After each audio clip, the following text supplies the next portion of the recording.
कि देश का सेल था। ये हाला नहीं। देश निर्माण के लिए कोई बजट नहीं, बल्कि ये देश बेचने का बजट था।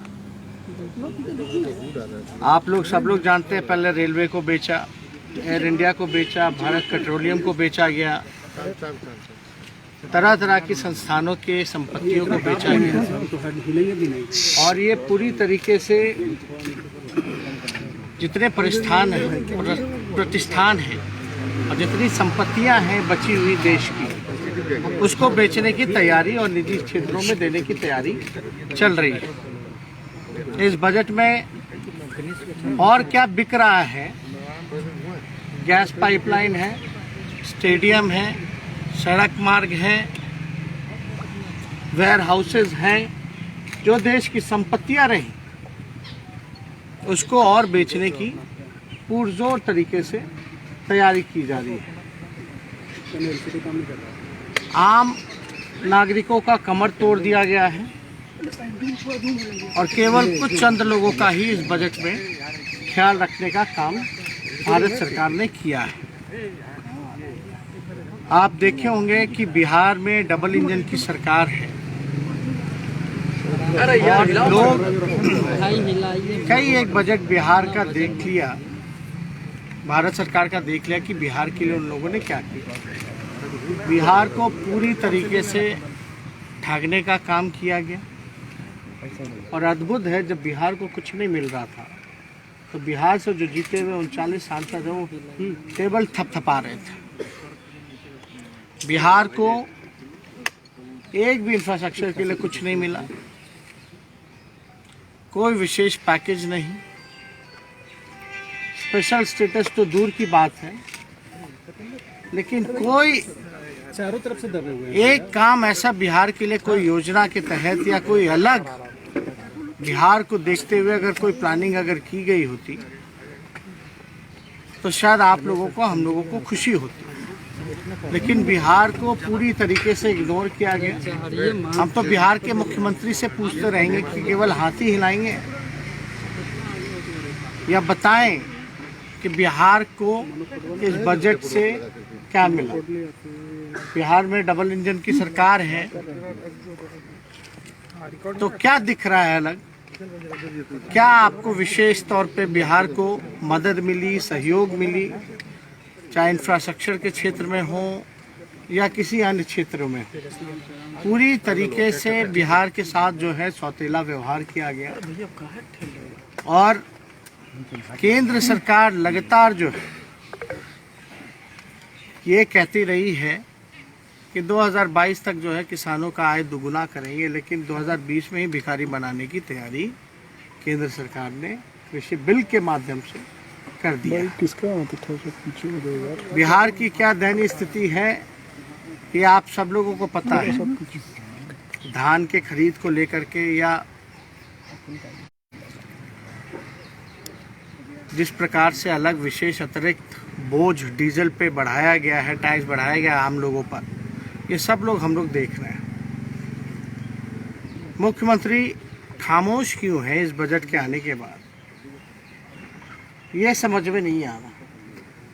खामोशी शायद इसलिए है क्योंकि उनके पास बोलने के लिए कुछ नहीं है कि बिहार को इस डबल इंजन की सरकार ने क्या दिया।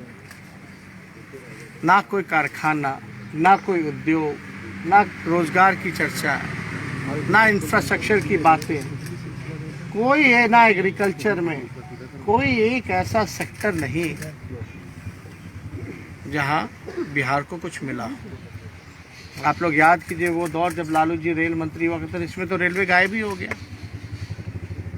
रेलवे को इसलिए गायब किया गया क्योंकि ये लोग लालू जी की तुलना नहीं कर सकते थे। जिस प्रकार से आदरणीय लालू जी ने रेलवे को चलाने का काम किया, हर एक साल 90,000 करोड़ का मुनाफा लालू जी ने दिया था, और ऐसे में दिया था जब हर साल जो है किराया कम किया जाता था। यही बिहार को लालू जी ने 3-4 कारखाने रेलवे ने उस समय बिहार को देने का काम किया। आज कहाँ है? क्या मिल रहा है बिहार को?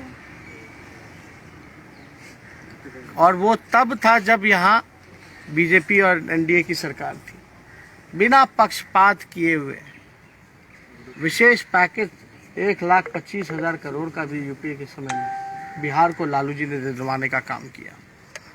आज तो हम लोग सब लोग पूछ रहे हैं कि क्या मिल रहा है बिहार को। 39 सांसद जीत करके गए हैं, केवल ताली पीटने गए या बिहार के लिए आवाज उठाने गए हैं। आज दुर्भाग्य है जो लोग भी जीत करके थाली पीट टेबल पटकाने का काम कर रहे हैं, लेकिन बुरी तरीके से देश की जनता निराश है, आम नागरिक निराश है, परेशान है और पूरी तरीके से उन पे जो है अतिरिक्त बोझ डालने की तैयारी केंद्र सरकार ने की है। कई राज्यों में सड़कें बनाने की बात कही गई है। कोलकाता, जिन राज्यों में चुनाव होना है, ये एक दिन से घोषणा की गई है। अब देखिए, इसमें समझदार को समझाने का कोई मतलब नहीं। सब लोग, आप लोग समझदार हैं और सब लोग समझते हैं।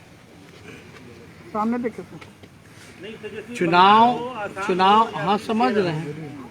जहाँ जहाँ चुनाव है उसका बार बार चीख के नाम लिया गया, ये स्वाभाविक है ना। बिहार में भी वैक्सीन सबको मिल रहा था फ्री में। 19 लाख रोजगार जो है सभी लोगों को बिहार में मिल रहा था। अब तो इसकी चर्चा नहीं कीजिए, क्योंकि उनके अनुसार तो वो चुनाव में जुमला होता है। तो जहाँ जहाँ चुनाव है वहाँ केवल घोषणाएं की गई हैं, काम नहीं करना है। अपना काम बनता, भाड़ में जाए जनता, यही बीजेपी और एनडीए सरकार का काम है। यहाँ भी लोगों को ठगा गया। क्या क्या नहीं कहा गया था कि क्या नहीं करेंगे, डबल इंजन की सरकार है, बिहार को विशेष राज्य का दर्जा, लेकिन पटना यूनिवर्सिटी को भी सेंट्रल यूनिवर्सिटी का दर्जा नहीं दे पाए। तो आप अंदाजा लगा सकते हैं,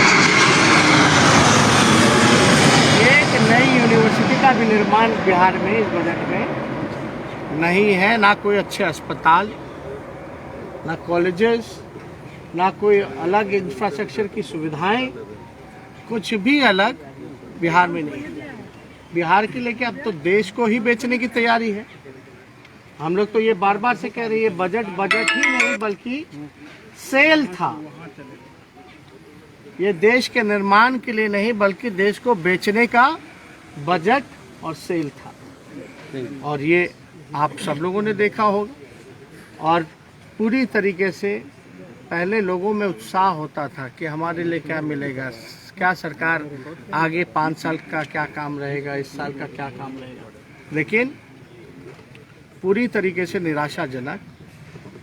और हम लोगों को उम्मीद थी बीजेपी से कि यही बजट लाएंगे, देश को बेचने वाला ही बजट लाएंगे। आज संविधान खतरे में है, देश खतरे में है।